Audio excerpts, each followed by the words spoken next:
The scene opens with a breathtaking, almost ethereal shot of the garden at sunrise. Golden hour light bathes everything, making the dew-kissed leaves shimmer and the vibrant petals of rare and exotic flowers glow with an otherworldly luminescence. Bees buzz lazily amongst lavender bushes, their gentle hum forming a natural symphony. A hummingbird darts from a trumpet vine to a fuchsia, its wings a blur of iridescent emerald.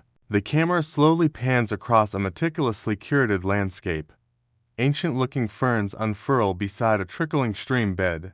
Native wildflowers bloom in a chaotic yet harmonious tapestry, and a small, handmade wooden sign, withered but proud, reads, Willow Creek Botanical Sanctuary, certified. This isn't just a garden. It's a living, breathing testament to passion, biodiversity, and years of dedicated labor. The sheer artistry and natural abundance are overwhelming, a stark contrast to the manicured, uniform lawns typically seen in suburban neighborhoods. The shot lingers on a particularly rare orchid, its delicate petals unfurling in slow motion, a symbol of the fragile beauty that is about to be threatened. Suddenly, the tranquil scene is jarringly interrupted. A crisp, stark white envelope, with the ominous, block-lettered Homeowners Association logo emblazoned at the top, slides into view. It's held by a manicured hand, its sharp edges cutting across the soft focus of the flowers. The hand, almost clinical in its precision, carefully attaches the notice to the beautiful, hand-carved wooden gate that serves as the entrance to this verdant oasis. The camera quickly shifts to a close-up of the notice. It's a standard form, but the words are anything but standard for the garden's owner. Notice of violation. Below that, bolded points declare infractions like overgrowth exceeding permissible limits, non-approved plant species, and unsanctioned structures stream bed, trellises. The language is cold, bureaucratic, and utterly devoid of any appreciation for the vibrant life it describes as a violation. As the camera pulls back, we see the protagonist, Alara, emerge from within the garden's depths, a small watering can in hand, humming contentedly. Her face is soft, sun-kissed, and bears the slight smudges of earth, a testament to her devotion. She wears simple, practical gardening clothes, but there's an undeniable elegance in her movements as she tends to her plants. Her gaze falls upon the white envelope, and her humming stops abruptly. Her brow furrows in confusion, then concern. She plucks the notice from the gate, her fingers tracing the harsh lines of the print. The close-up on her face shows a mix of disbelief and dawning realization. Her eyes, which minutes ago held the peaceful reflection of her beloved plants, now hardened with a flicker of indignation. She reads the entire notice, her expression shifting from mild annoyance to a determined resolve. She looks from the threatening paper to her sprawling, magnificent garden, her sanctuary, and back again. The contrast is palpable, the organic, wild beauty of nature versus the rigid, unforgiving rules of man-made order. A subtle, almost imperceptible shake of her head. This isn't just about a notice. It's about an attack on her very identity, on something she has poured her soul into. The scene ends with Alara clutching the notice, her gaze fixed on the certified botanical sanctuary plaque, a silent promise forming in her eyes that this fight, against what she views as an absurd and ignorant challenge, is far from over. The gentle morning light still bathes the garden, but a shadow, cast by the HOA's interference, has fallen. The initial shock of the HOA's notice of violation had quickly morphed into a simmering indignation within Alara. She had attempted the polite, rational approach, spending an afternoon on the phone with Mrs. Albright, the HOA's stern-faced administrative assistant, painstakingly explaining the purpose and significance of her certified botanical sanctuary. She detailed the years of meticulous work, the native plant species she had painstakingly cultivated, the rare insects and birds her garden now supported, and the formal certification process that had recognized it as a unique ecological asset. She even sent digital copies of her certification documents, hoping a clear demonstration of her garden's legitimate, recognized status would quell their concerns. Yet, Each attempt at diplomacy was met with the cold, unyielding response that her garden violated Article 4, Section B, Aesthetic Cohesion and Uniformity, specifically regarding unapproved plant heights and non-standard landscaping features. The HOA representative was a brick wall of bureaucracy, insisting that while nature was lovely, rules were rules, and her sanctuary, regardless of its certification, did not conform to the community's aesthetic guidelines. The implication was clear. Her passion was an inconvenience, her sanctuary an eyesore. Frustration gnawed at her, a bitter taste in her mouth, but it only fueled her resolve. She wasn't just defending her garden. She was defending the very idea that nature's value could trump arbitrary regulations. With no progress made through direct appeal, Alara knew she had to dig deeper. Her small, cozy study, usually a haven for seed catalogs and gardening books, transformed into a makeshift war room. Stacks of binders, copies of the HOA bylaws, zoning regulations, and local environmental protection ordinances soon covered every available surface. Her laptop glowed late into the night, its screen a constant stream of legal jargon and property codes. The background of her mind, however, always held the image of her vibrant, living sanctuary, a silent motivation. She pored over page after page of dense legalese, her eyes blurring from exhaustion. Clauses on fence heights, paint colors, mailbox designs, and even permissible lawn ornamentation swirled before her, each one more mundane than the last. She cross-referenced definitions, highlighted ambiguous phrases, and scribbled notes in the margins of printouts. Hours turned into days, fueled by strong coffee and an unwavering determination. She felt like a detective, sifting through mountains of irrelevant data, searching for that single, elusive clue. The aha moment arrived unexpectedly, late one evening, as she was about to give up for the night, her fingers numb from typing.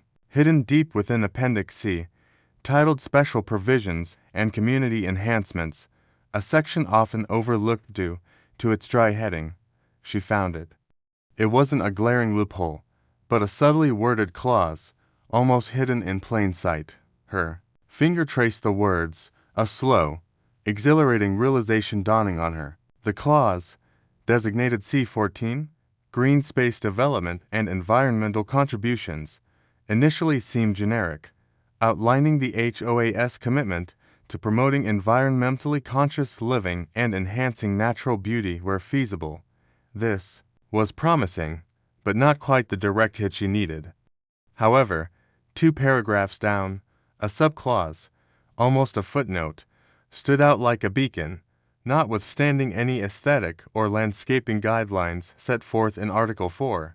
Properties that have received formal third-party ecological certification or are designated as official wildlife habitats or botanical preserves by a recognized state or national environmental agency shall be exempt from specific general landscaping restrictions that would directly impede the preservation or development of said certified status. Such exemptions require documentation of certification and annual review to ensure continued adherence to ecological standards. Alara read it again, then a third time, her heart pounding with a mix of relief and triumphant excitement. Third-party ecological certification, official botanical preserves. That was exactly what her garden was. The clause didn't just acknowledge environmental efforts. It explicitly granted exemptions from the very aesthetic and landscaping guidelines the HOA was using against her. It meant the HOA's own bylaws, the very document they wielded as a weapon, contained the shield she needed.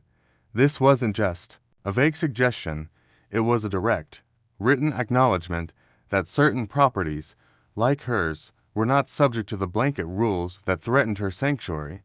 The ambiguity of environmental contributions was clarified by the specific mention of certified status overriding other guidelines. Her certified botanical sanctuary was explicitly protected by the HOA's own rulebook, a rulebook perhaps even the current HOA board had forgotten or never bothered to fully comprehend.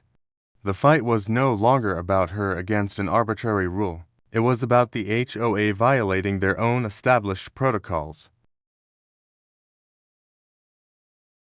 This discovery shifted the entire dynamic of the impending confrontation. Alara felt a surge of renewed energy, a fire igniting within her.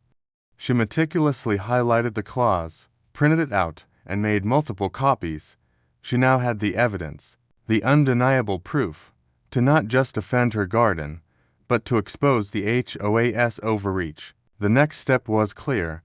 Armed with this critical information, she would face them again, but this time, she wouldn't be asking for understanding.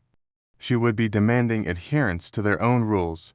The peaceful green backdrop of her garden, outside the window, now seemed to ripple with the promise of battle. The air in the Willow Creek Community Hall was thick with unspoken tension, a palpable hum that vibrated through the folding chairs filled with concerned residents. This wasn't the usual annual HOA potluck. It was an emergency meeting called by Alara, a bold move that had drawn an unusually large crowd.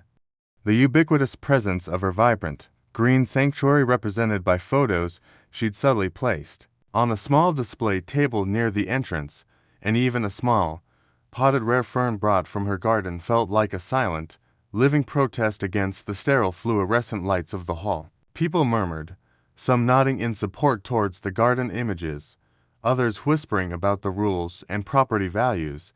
Alara stood at the front, a sheaf of documents in her hand, the crucial HOA bylaw highlighted and marked. Her heart hammered, but her resolve was a steel rod down her spine. Across the room, seated at the head table with the rest of the HOA board, the HOA president sat, embodying rigid adherence to order. Impeccably dressed, hair slicked back, with a perpetually unsmiling face that seemed carved from granite. Their gaze, devoid of warmth, swept over the assembled residents, then settled on Alara with an almost predatory glint. They had clearly underestimated her, dismissing her as just another eccentric gardener. Their posture was stiff, defensive, radiating in an aura of unwavering authority. Next to them sat the other board members. Mrs. Jenkins, a nervous woman, who avoided eye contact, and Mr. Chen, who fidgeted uncomfortably. Alara cleared her throat, her voice, initially a little shaky, gaining strength with each word. Thank you all for coming. As most of you know, I received a notice of violation from the HOA regarding my garden, which has been formally certified as the Willow Creek Botanical Sanctuary. A few nods of recognition rippled through the audience. I've tried to resolve this amicably, but the board insists my garden, despite its ecological significance, violates aesthetic guidelines. She paused, letting the statement hang in the air. However, she continued, her voice rising slightly. After extensive research into our own HOA bylaws, I've discovered something critical. She held up the highlighted document, Article C, 14, Green Space Development and Environmental Contributions, specifically states that properties with formal, third-party ecological certification or designated as official wildlife habitats or botanical preserves shall be exempt from specific general landscaping restrictions that would directly impede the preservation or development of said certified status. A wave of murmurs, louder this time, swept through the hall. Faces turned towards the HOA board. Then, back to Alara, the HOA president's granite face visibly tightened. They leaned forward, their voice cutting through the rising hum. Ms. Vance, that clause refers to community green spaces, not individual properties. It's a general statement, not an exemption for personal whims. Their tone was dismissive, condescending, trying to reassert control. With all due respect, Mr. President, Alara retorted, meeting their gaze directly, the clause states properties, not community properties, and it specifically mentions third-party ecological certification, which my garden possesses. My personal whim, as you call it, is a recognized botanical sanctuary contributing to the very green space development our bylaws claim to support. She gestured towards the photos of her garden, vivid bursts of color against the drab wall, This isn't just about my garden. It's about how our HOA interprets its own rules, and whether it champions environmental responsibility or simply stifles it. The tension in the room escalated sharply. A few residents began to speak up, some echoing Alara's points about environmental benefit, others expressing concern about setting precedents for overgrowth. The HOA president slammed a fist lightly on the table, demanding order. This clause was added years ago, a vague attempt at being green. It was never intended to allow residents to turn their front yards into unkempt jungles that detract from property values. Their voice rose, tinged with a frustration that bordered on anger. We have received complaints. Your garden, Ms. Vance, while perhaps certified, does not align with the harmonious aesthetic we strive for in Willow Creek. It's an anomaly that brings in rare butterflies, attracts migratory birds, and creates a unique ecosystem right here in our neighborhood. Alara shot back, her voice now steady and powerful. Is beauty only defined by uniformity? Is biodiversity a detraction from property value? She turned to the audience. How many of you enjoy walking past my garden?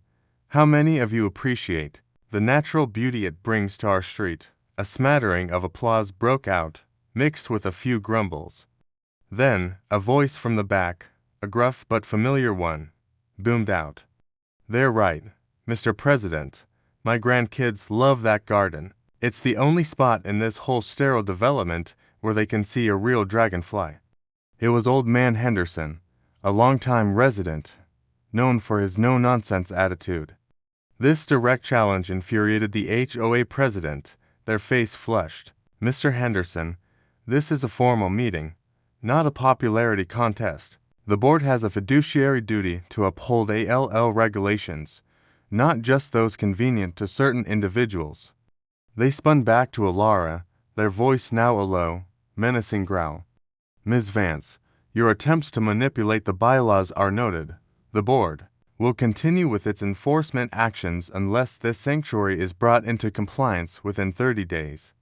Fines will accrue daily beyond that. They were trying to shut her down, to assert the HOA's ultimate authority. But Alara was ready. She held up another document. Then you leave me no choice, Mr. President, since my attempts to resolve this internally, using your own rules, have failed, and given the explicit protections outlined in your bylaws, I have already consulted legal counsel.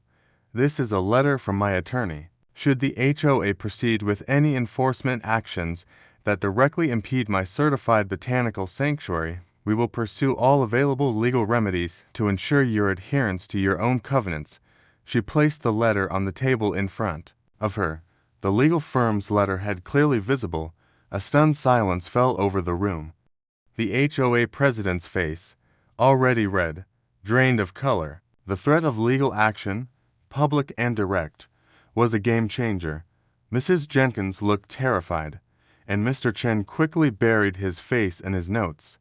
The murmurs in the audience intensified, shifting from mere discussion to a genuine buzz of astonishment. The meeting, which the president had hoped to dominate and quickly dismiss, had instead become a public arena where their authority was directly challenged, not just by a whimsical gardener, but by their own rulebook and the looming shadow of a lawsuit. Alara stood firm, her gaze unwavering, having delivered her powerful counterpunch.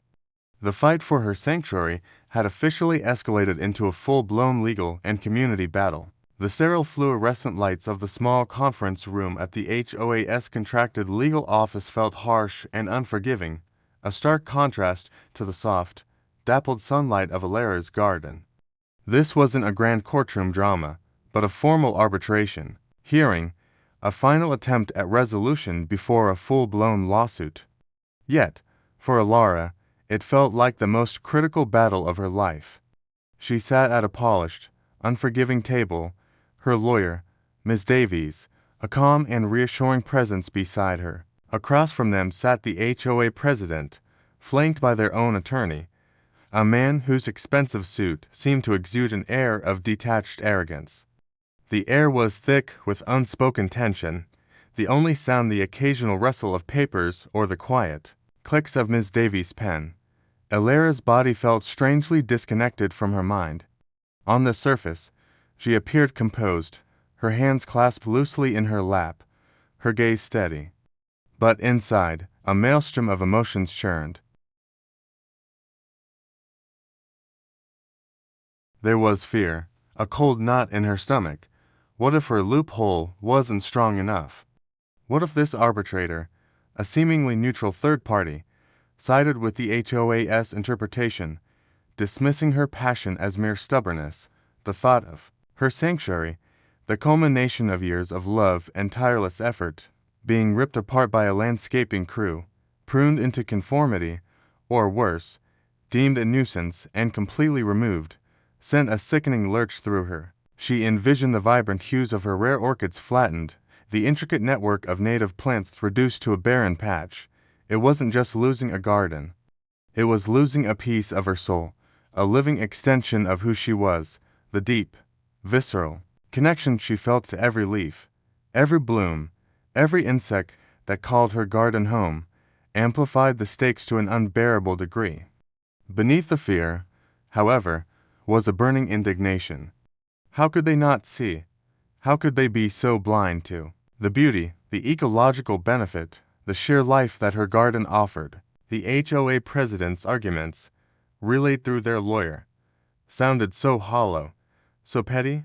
Property uniformity, aesthetics, potential for pests, these were mere echoes of their previous dismissals, ignoring the very certification that validated her garden's existence. Alara wanted to scream, to yank them from their seats and force them to walk through her sanctuary, to breathe in the scent of jasmine, to witness the dance of the monarch butterflies. She wanted them to understand that their sterile, manicured lawns were ecological deserts, while her overgrowth was a vibrant oasis. The injustice of it all fueled a righteous anger that made her hands tremble slightly, a struggle to maintain her outward composure. Then came waves of anxiety, sharp and quick, like thorns pricking her skin. Every legal term, every objection, raised by the HOA's attorney, felt like a personal attack. Was she articulating her passion clearly enough? Had Miss Davies fully grasped the nuances of her specific plant collection, the rarity of certain species that would be irreplaceable? She mentally replayed every conversation, every argument, second-guessing herself. The pressure was immense. Her mind raced, anticipating counter-arguments, forming rebuttals, even as her lawyer calmly presented their case, citing precedents and highlighting the HOA's own bylaws. She found herself clenching her jaw, her shoulders tensed, her eyes darting between her lawyer, the arbitrator, and the impassive faces of the opposition. Yet, interspersed with these tumultuous emotions, there was a quiet, steady flicker of hope and resolve. This wasn't just her fight. It was a fight for every individual against overreaching authority, for nature against rigid conformity. She remembered Old Man Henderson's gruff support, the quiet nods from other neighbors at the community meeting. She pictured the certification, plaque, proof that her dream wasn't just a personal fantasy, but a recognized, valuable contribution. This validation, coupled with the explicit loophole Ms. Davies was now articulating to the arbitrator, provided an anchor in the storm of her emotions. She had done her homework. She had found the truth. She had an unshakable belief in the inherent rightness of her cause. This wasn't just about a legal victory. It was about upholding a principle. As the HOA president's attorney concluded their arguments, a faint, almost imperceptible smirk on their face, Alara's lawyer began her closing statement. Ms. Davies spoke, with measured confidence, meticulously dissecting the HOA's claims and powerfully reiterating the precise language of Article C-14. She emphasized that the HOA's own documents not only permitted, but implicitly encouraged such ecologically significant properties. She painted a picture of Alara's garden not as a violation, but as an asset, a living testament to the community's potential for harmonious coexistence with nature. Alara watched her lawyer, a surge of gratitude mixing with the lingering apprehension. This was it, The fate of her sanctuary rested on this moment. Every nerve ending in her body felt alive, stretched taut, awaiting the arbitrator's decision. Her breath hitched in her throat, a silent prayer for justice for her beloved botanical sanctuary. The weight of years of cultivation, the support of the few but vocal neighbors, and the deep, personal connection to every plant hung in the balance. The arbitrator's voice, calm and measured, cut through the suffocating tension in the small conference room. Based on the evidence presented, particularly Article C-14 of the Willow Creek HOA bylaws, the arbitrator finds in favor of Ms. Alara Vance. Her property, officially certified as a botanical sanctuary, is indeed exempt from the general landscaping and aesthetic guidelines cited in the Notice of Violation, provided it continues to meet its ecological standards. A wave of relief, so profound it almost brought the protagonist to their knees, washed over them. Ms. Davies, their lawyer, offered a small, triumphant smile and a reassuring squeeze of their hand. Across the table, the HOA president's face was a mask of disbelief, their jaw tight, while their attorney merely sighed, gathering their papers with a defeated air. The protagonist felt a surge of pure joy, followed by a quiet, determined satisfaction. Their garden was safe. Their sanctuary was victorious. News travels fast in a close-knit community like Willow Creek, and word of the protagonist's victory spread like wildfire, amplified by the whispers of those who had attended the stormy community meeting. The initial reactions were varied, but largely positive, and quickly evolved into a wave of genuine support and a shift in perspective. Many residents, who had quietly enjoyed the beauty of the garden but felt powerless against the HOA, now felt a surge of vindication and pride. Old Man Henderson, true to form, was the first to show up at the garden gate, not with a notice, but with a box of freshly baked cookies and a hearty, "Told him you'd show him. That garden's the best thing in this whole development." Children, who had always viewed the sanctuary as a magical, secret place, now pointed proudly to it when explaining to friends where they lived. Social media groups for Willow Creek, usually dominated by complaints about misplaced recycling bins or noisy leaf blowers, lit up with posts celebrating the win. Photos of the garden, previously just appreciated for their beauty, were now shared with captions like "Our community's treasure" and "A true victory for nature." Neighbors who had previously been too shy or indifferent to engage now stopped the protagonist on their walks, offering congratulations, asking about specific plants, or even seeking advice on their own small patches of greenery. Some expressed regret for not speaking up sooner, recognizing that perhaps they had been too complacent with the HOA's stringent rules. More significantly, the protagonist's victory sparked a renewed interest in environmental awareness within Willow Creek. Suddenly, residents were asking about native plants, inquiring about butterfly gardens, and even discussing ways to reduce chemical use on their lawns. A few days after the ruling, a small, hand-painted sign appeared near the garden gate, placed by a child, that read, "Thank you for saving our butterflies." It was a simple gesture, but it brought tears to the protagonist's eyes, confirming that their fight had resonated far beyond their property lines. The garden transformed from being just their sanctuary into a symbol of pride and inspiration for the entire community, fostering a quiet revolution in how Willow Creek viewed its green spaces. The protagonist's victory sent shockwaves through the HOA board, forcing an uncomfortable, but necessary, reckoning.